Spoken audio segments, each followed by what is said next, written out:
But there is something about the Greek culture that has influenced migration from 3,000 years ago. And in those intimate talks, they would raise existential questions. Did we make the right decision? Was there meaning in our lives?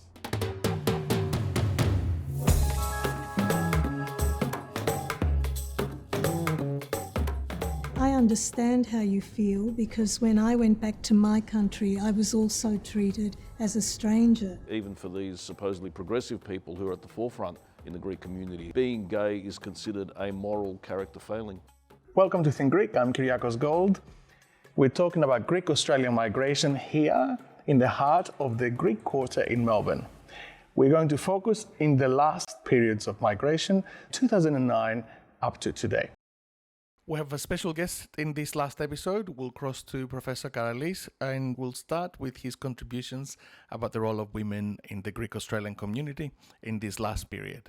Women started working, they became independent because financially, and they were empowered because they had money. They didn't rely on the husbands to do anything. They contributed to the family budget. They contributed to the building of Australia. So they gained a lot of confidence and assertiveness in what they could do.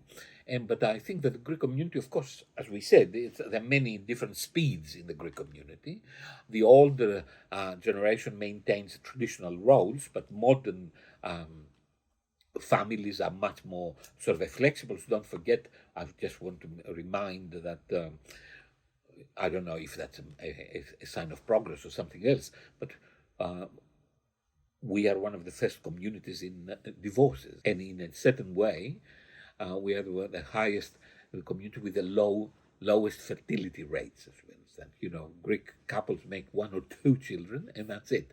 You know, just following the Greek idea. So I think that women had a sort of kind of a decision to make: career or motherhood. And most of them have chosen prudently to do something in the middle of this. They're very strong. They're very self-assertive. They have now new positions they're in position of power in the Australian society. And I think we can see that from the participation in politics, in public life, in mostly, if I may say, in the art world as well. You know, don't forget that we have some of the most beautiful, not beautiful, it's an artistically beautiful women's work that came out from the Greek community in poetry, in art, in painting, in music, all of Greek women. And it's a very interesting, I think, development, what happens when a society empowers women to express themselves and explore new ways of expressing themselves, which is exactly what they did. I go back to the writings that have never been published by Greek Australian women.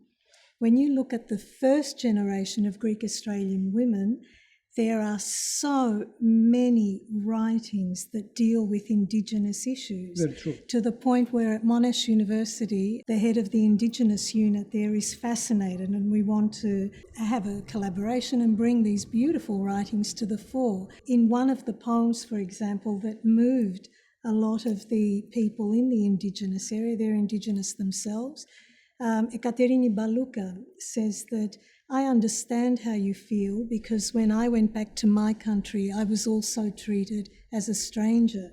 And they've taken that and really made that almost an anthem in sort of a kindred alignment, if you like. What's interesting with the generations, with the first generation, they really concerned themselves with issues of social justice. And that is very much within the diasporic framework. With the second and third generation, they were very passionate about issues of social justice that pertain to their parents, like Maria was saying before, bringing the stories to the fore. We have wonderful storytellers amongst second and third generations. We have people like Christos Tsiolkas, Gina Vithulkas, Hariklia Heristanidis. We have wonderful storytellers in the visual arts. We have wonderful storytellers in the theatre. We really, in many ways, for me as a diaspora scholar, we are sort of moving within diasporic parameters in this. I do take George's point very much, but we are also, as individuals, George was looking at the collective, but as individuals, we are telling our stories. One of the most powerful stories that I've read about growing up gay within the Greek community is by Maria Katsonis. She wrote an extraordinary memoir called The Good Greek Girl, and I have, talked about that extensively in my research on many occasions. That is an extraordinary story of real conflict and final redemption, where she finally comes to terms with her father's abuse of her for her sexuality through their shared love of the garden. We really have some extraordinarily powerful stories to tell. The Greek community is still very conservative and suffers of these social panics, as you see. The same happened in Greece. Don't forget, we have a new a symphono of symbiosis, that we have an agreement of living together in Greece, but essentially you can't advertise it. You can't make it public that you and I were getting married at a certain stage. The same happened here in the Greek community because they're very conservative. The Archdiocese played a very nasty role in the whole propagation of very negative stereotypes about same-sex unions by running a scare campaign that essentially the people were asking for a new sacrament to be introduced to the Orthodox Church, which was totally untrue, as you understand, because nobody asked for a sacrament. It is a legally binding document of these people living together, and they have a common shared responsibility for the affairs of their livelihood.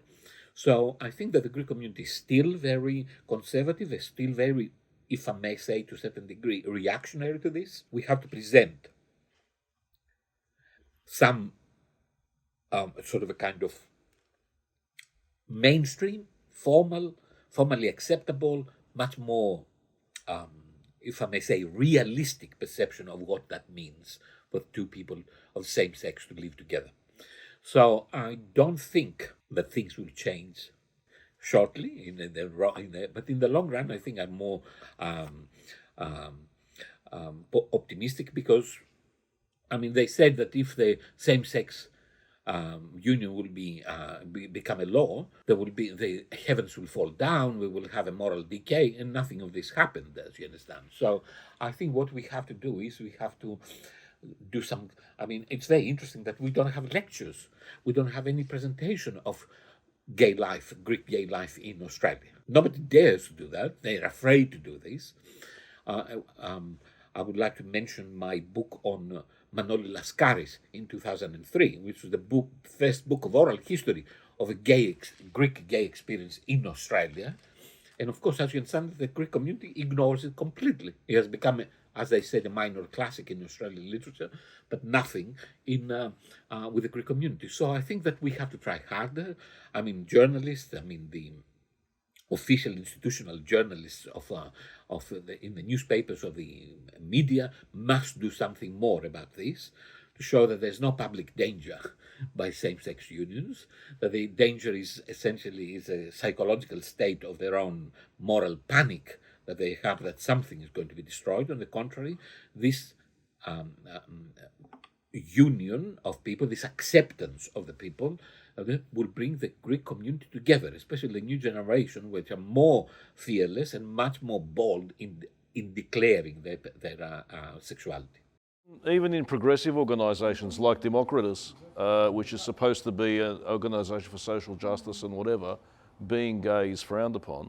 I know there was a conflict when the marriage equality vote came among certain members about whether they should support it or not, because being gay, even for these supposedly progressive people who are at the forefront in the Greek community historically of fighting for social justice, being gay is considered a moral character failing for these people. Because yes, they are progressive, but they're also bound by their social roots. And with the Greek, traditionally, face is everything. Behind closed doors, says the Greek, be whatever you want.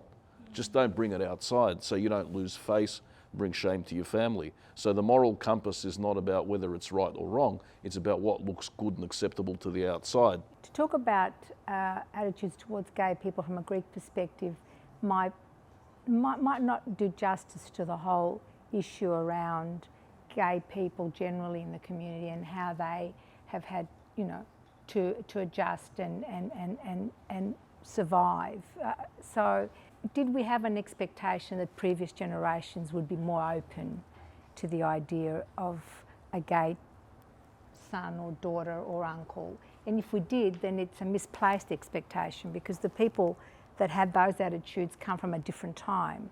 I mean, the whole movement towards, marriage equality and gay rights is a more modern movement, isn't it? Find me a society which in the 50s or 40s or 60s had a different attitude towards gay people, for example. This is 2018. And this is not to justify anything. Well, it was 2018, and as a gay man, yes, non-binary person, yes, to use the woke terminology, it was very uncomfortable to be. It was uncomfortable to be on socials. It was uncomfortable to be working in media. yes, It was uncomfortable to be authentic. And, I don't remember any Greek organization as an organization to say yes to the vote.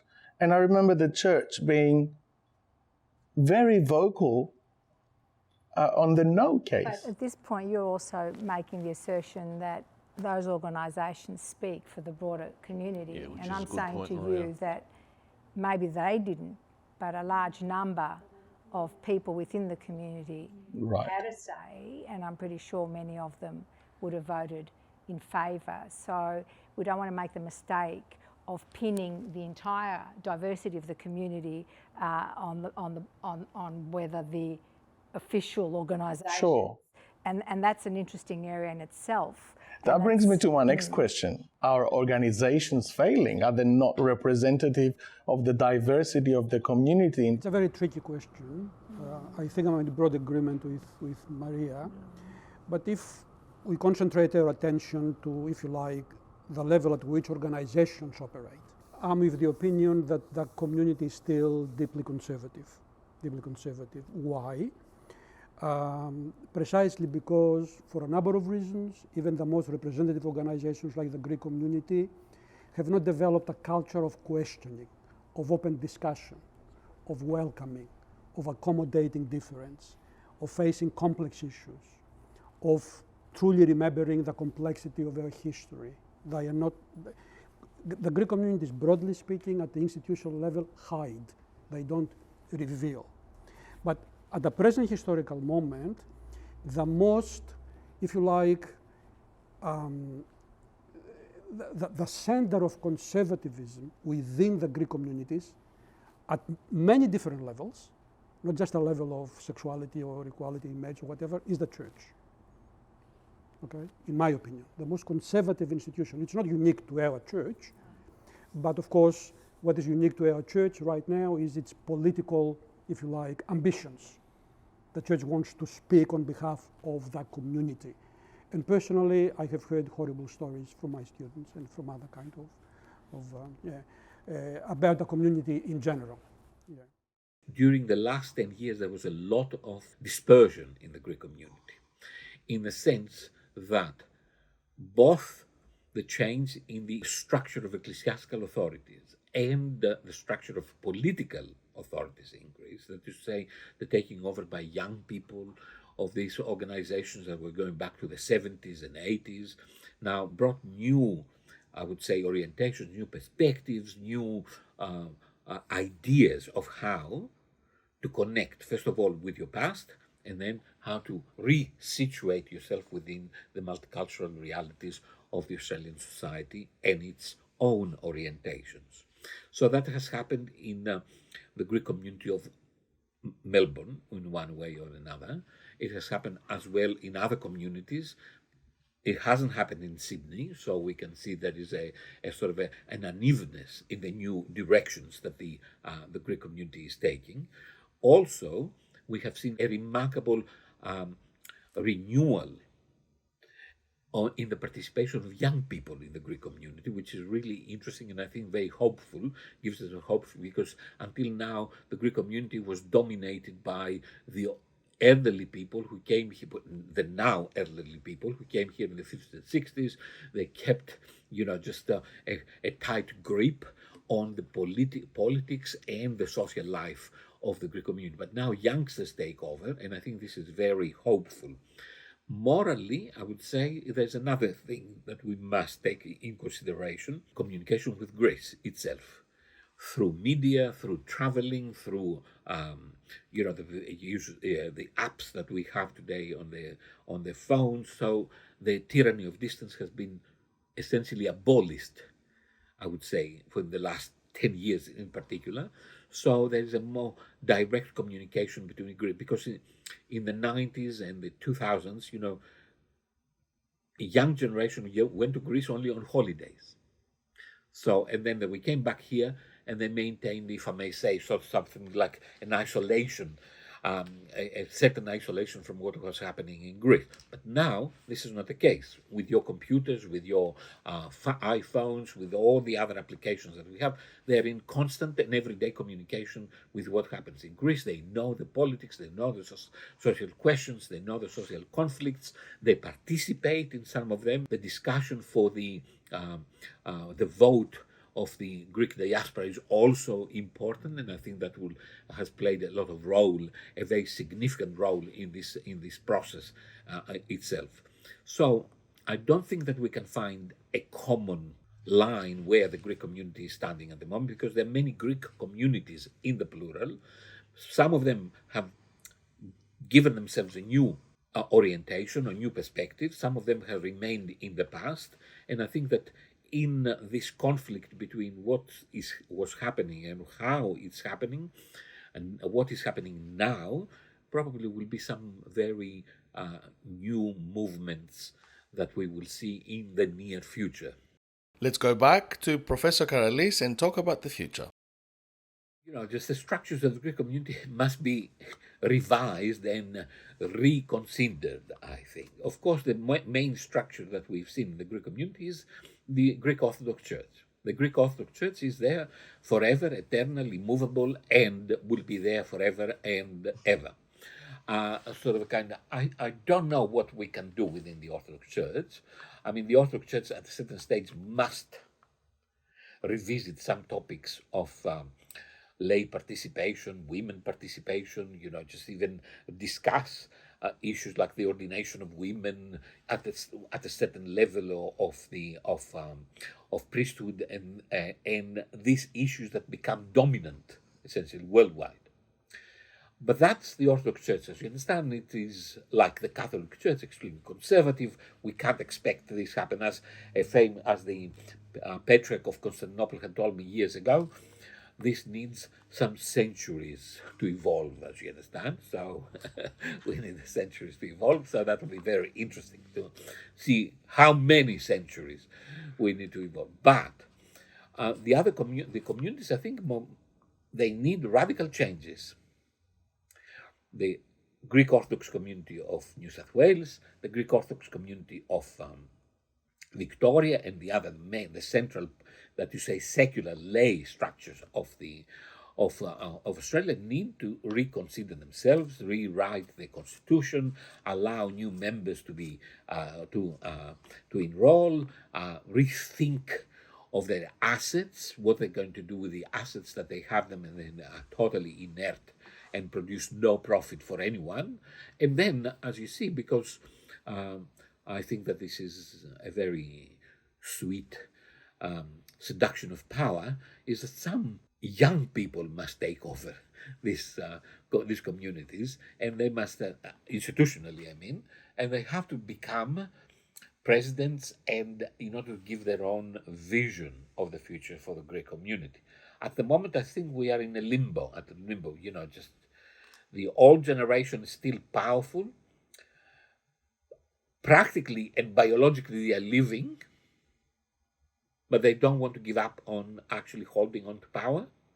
So the young generation waiting for something to happen, And I think we are in a very strange position of transitioning into something which still needs to be formalized and discussed rationally and conceptually, because at the moment we don't discuss about the future of the Greek community. I mean, we are enraptured by the successes of the migrational movement. We love to think about what we have achieved over the last 70 years of migration, but we don't want to discuss about the future of the community, what is going to happen from now on, what is going to happen since I am in education, right? What is going to happen in educational institutions? Do we need more Greek schools? Do we need more, primary and secondary? Do we need more university departments? How do we actually deal with the great question of Greek language, of the survival of Greek language in this country? Do we want to be monolingual and speak only English, or we want to essentially raise a generation and generations of bilingual people, Greek and English, to the same extent? So these are discussions that they have to take place. They are not taking place at the moment. Everybody's afraid to raise these issues, and because they think that, just either undermine the older generation or you overestimate the new generation, which is really sort of not the case. It's that at a certain stage we are transitioning to something else, and we have to be able rationally and critically to prepare what is going to happen in the next 10 to 20 years. And because we are all at this very moment, there is a sort of a radical change in the Australian society as well. It's not simply the Greek Australian community that changes, it's the Australian society that changes as well. So we have to catch up with the Australian society, and we have to add our own, what I call Greek page on the Australian history and the Australian society, what the Greeks have contributed to these changes in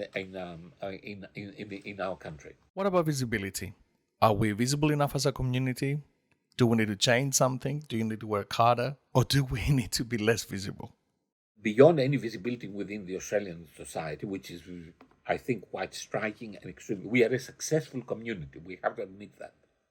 Thanks to the tireless efforts of the previous generation, we are very successful. We have to recognize that their parents and the people who came here in the 50s and 60s alone and without any assistance and help have miracles in this country because of the determination, the sense of self-dignity, and finally, as you see, because of the opportunities that were given to them by this society itself. So I don't think that's a matter of visibility. What I think is what we actually choose to present from now on to make it visible. Because when I say visibility, we mean what we call symbolic ethnicity, fustanella, souvlakia, and tsarouchia, which I think this is not what actually represents the Greek community together today, especially the Greek community of your generation and the generation of after you. They need something else to present. It is not the music of Skiladica, which becomes dominant sometimes. It's not simply the very artificial, highly stylized, let's say, dancing, just culture that we've seen in society today being presented as Greek. In this kind, we've seen the panigyria in the local festivals and these kind of things. So we have to rethink about our visibility. Do we want this kind of visibility? And what, if not, what sort of visibility do we want? And what makes a Greek Australian today? What are the symbols? What are the expressions? What are the forms of self-representation that we have in order to declare ourselves as this and that? Is the Greek Australian community a monolith? Or there are many different trends, strands, and orientations within the Greek community? What have we managed to achieve culturally in this country? Our visibility is, I think, quite striking, but not for the best reasons always. I think we have a visibility which is restricted within certain stereotypes still.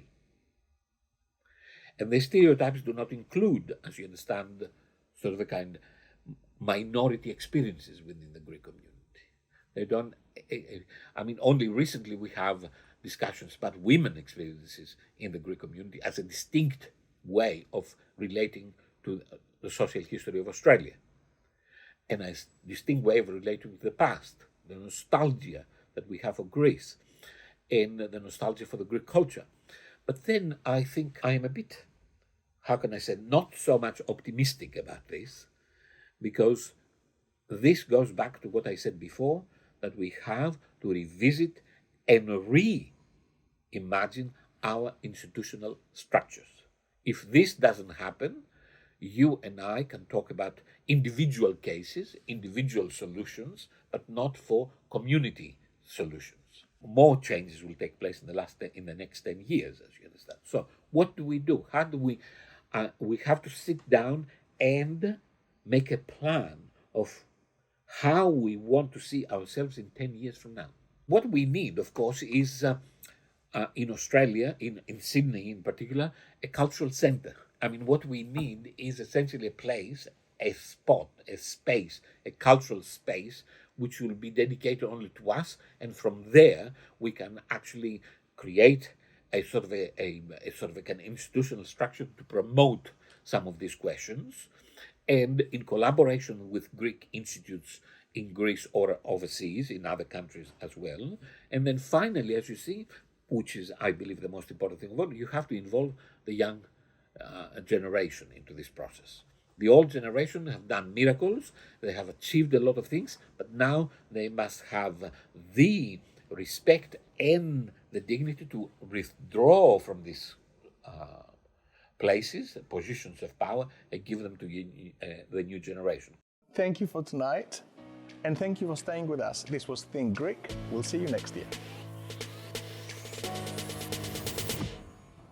At Just Gold, we spend a lot of time thinking. We think about bettering ourselves, our clients' projects, but also how to better our communities and our societies. And Think Greek is one of those initiatives. We hope that future generations can look back and reconnect with our version of the Greek Australian community. This is not the last Think Greek ever, but it's the last Think Greek for season 2. So we'd like to thank the Victorian Government for their ongoing support, and to also thank the Commons for this beautiful space. I am Kyriakos Gold. Gεια σας.